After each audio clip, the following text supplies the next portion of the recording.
Hello बच्चों, कैसे हैं आप लोग। और बेटा आज हम लोग मैग्नेटिक इफेक्ट ऑफ करंट के एनटीएससी स्टेज 1 के क्वेश्चंस को करेंगे। और इसमें बेसिकली बेटा ज़्यादातर जो कंसेप्ट है वो थ्योरेटिकल है आपके लेवल पे। तो बस ये है कि वो जो चीज़ें मैंने बेटा आप लोगों को क्लास के अंदर समझाई हैं, बेटा एक बार उसको रिवाइज ज़रूर करिए। कोई भी क्वेश्चन करने से पहले रिवीजन ज़रूरी है, क्योंकि बेटा अगर आपको कंसेप्ट नहीं आता है तो बेटा आपको क्वेश्चन की सॉल्यूशन भी समझ में नहीं आएंगे।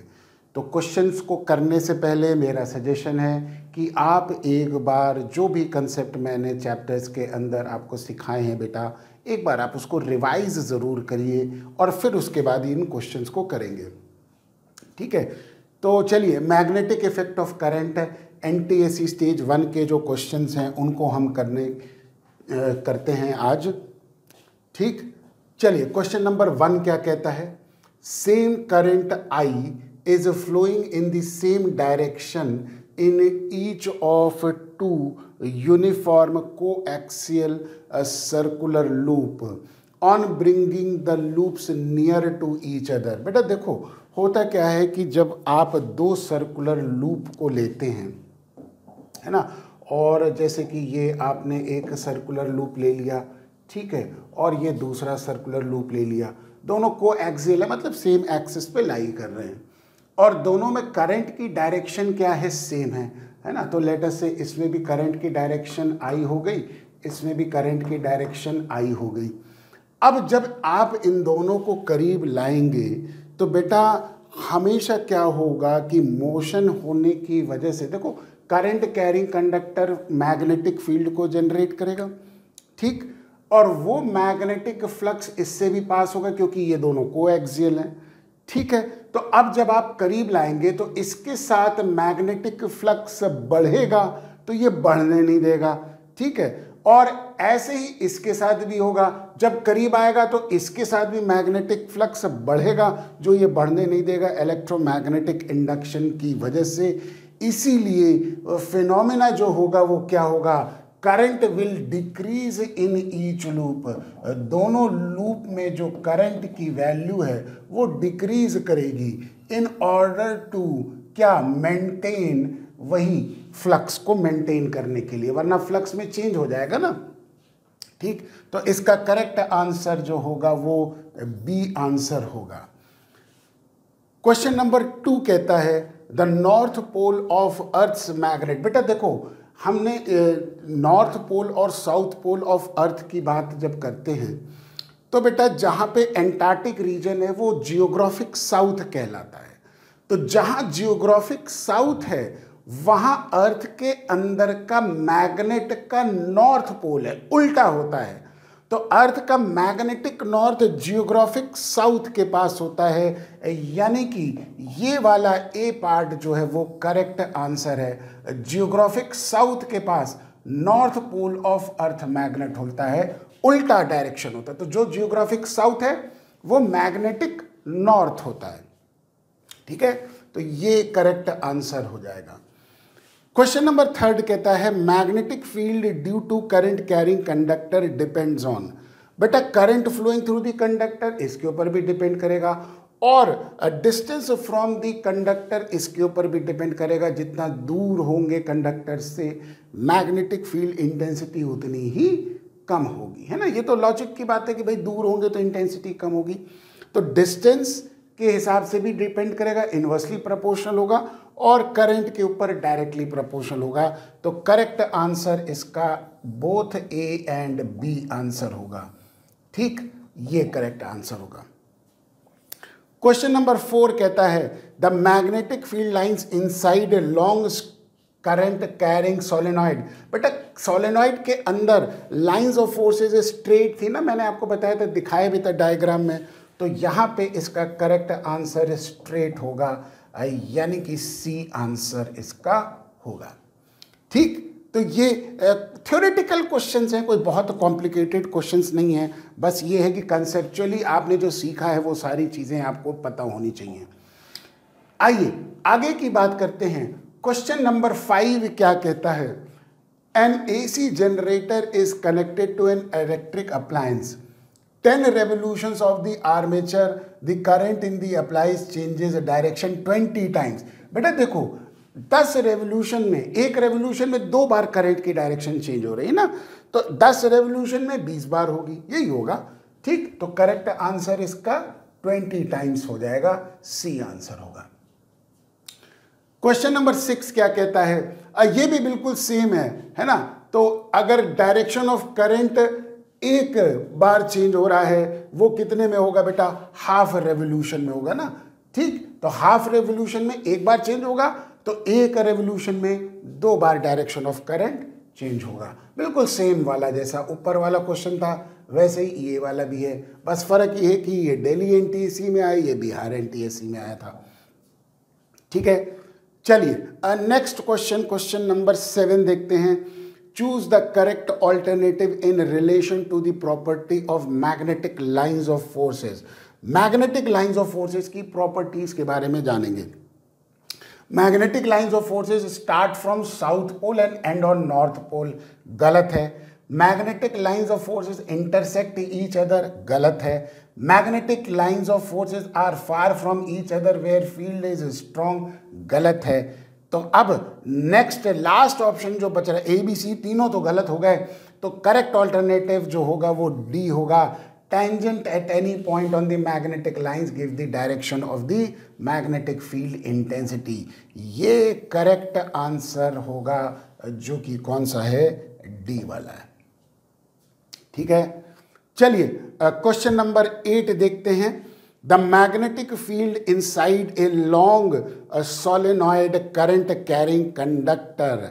बेटा देखो मैग्नेटिक फील्ड जब कंडक्टर के अंदर है, बेटा जैसे जैसे एंड्स की तरफ जाएंगे, है ना, तो लाइंस ऑफ फोर्सेस बाहर निकलेंगी, और बाहर निकलने के लिए वो स्प्रेड करेंगी, दूर दूर से जाएंगी, तो वहां पे फील्ड इंटेंसिटी क्या होगी बेटा, कम होने लगेगी, यानी कि decrease as we move towards its and.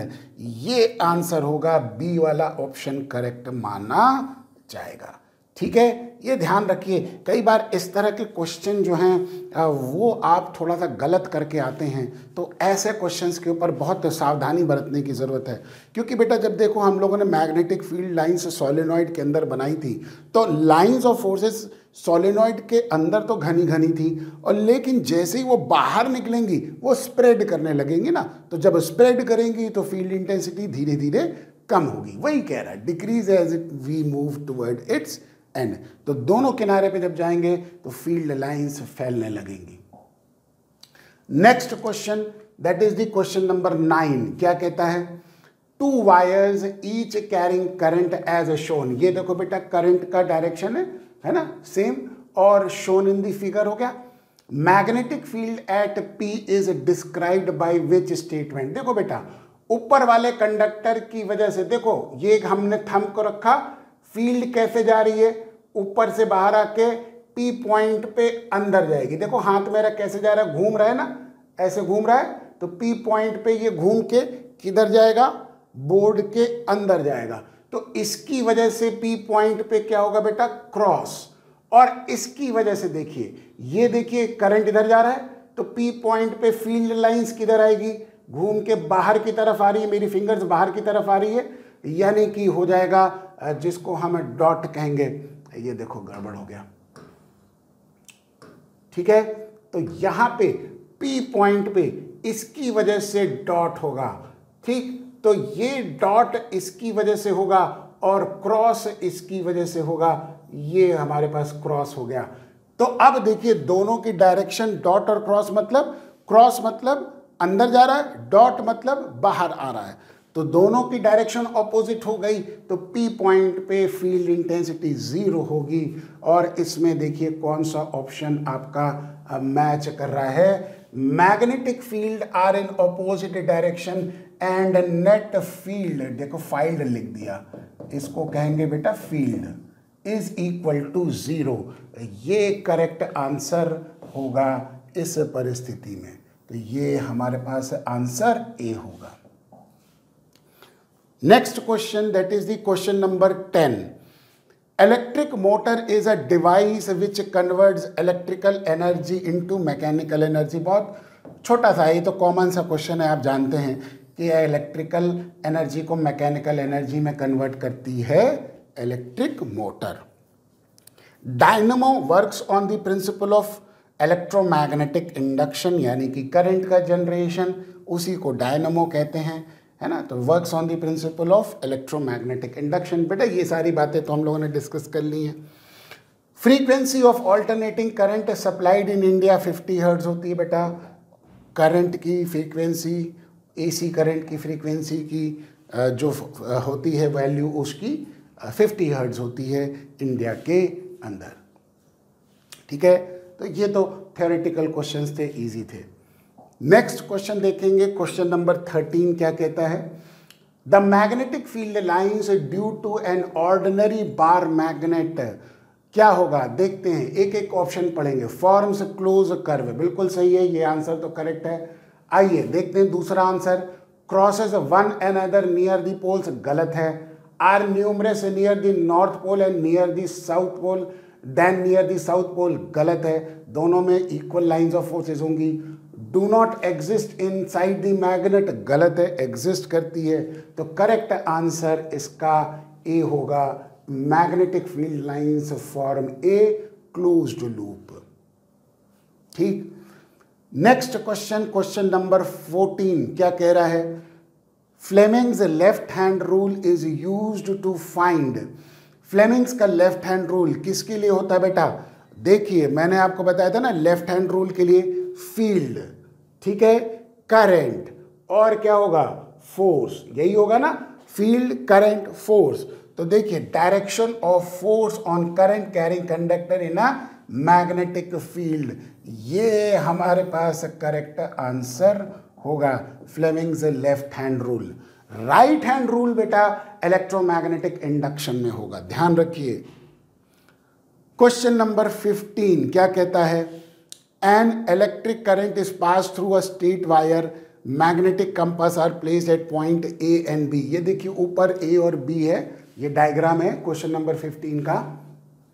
Current जा रहा है, ऊपर मैग्नेटिक कंपास रखा। अब आप देखिए बिल्कुल सीधा सा लॉजिक है। ये देखिए थंब को रखा हमने करंट की डायरेक्शन में, देखिए ए पॉइंट पे किधर आ रही है, बाहर आ रही है फील्ड, यानी कि यहां पे हो जाएगा जिसको हम कहेंगे डॉट, ठीक। और बी पॉइंट पे ये देखिए ऐसे घूम के फील्ड बी पॉइंट पे नीचे जाएगी, है ना, अंदर की तरफ जाएगी। तो अंदर जाएगी मतलब क्रॉस हो गया, ये डायरेक्शन हो गया क्रॉस, ठीक। अब आप देखिए दोनों का डायरेक्शन ऑपोजिट है, तो इसका मतलब मैग्नेटिक नीडल भी ऑपोजिट डायरेक्शन में डिफ्लेक्ट करेगी। तो यहाँ पे यही कंडीशन हो जाएगी, the needles will deflect in opposite direction. ये करेक्ट आंसर हो जाएगा डी वाला। चलिए नेक्स्ट क्वेश्चन देखते हैं, question number 16। Which one of the following is not a part of the DC current generator. ध्यान रखिए डीसी जनरेटर की बात कर रहे हैं, तो डीसी जनरेटर में बेटा स्लिप रिंग्स नहीं होता, स्प्लिट रिंग्स होती हैं, ठीक है। तो ये जो है बी वाला जो ऑप्शन है वो डीसी जनरेटर का पार्ट नहीं है। चलिए ठीक है, ये हमारे पास कुछ एनटीएससी स्टेज 1 के बेटा आए हुए क्वेश्चन से जिनकी मैंने आपको प्रैक्टिस कराई है ना।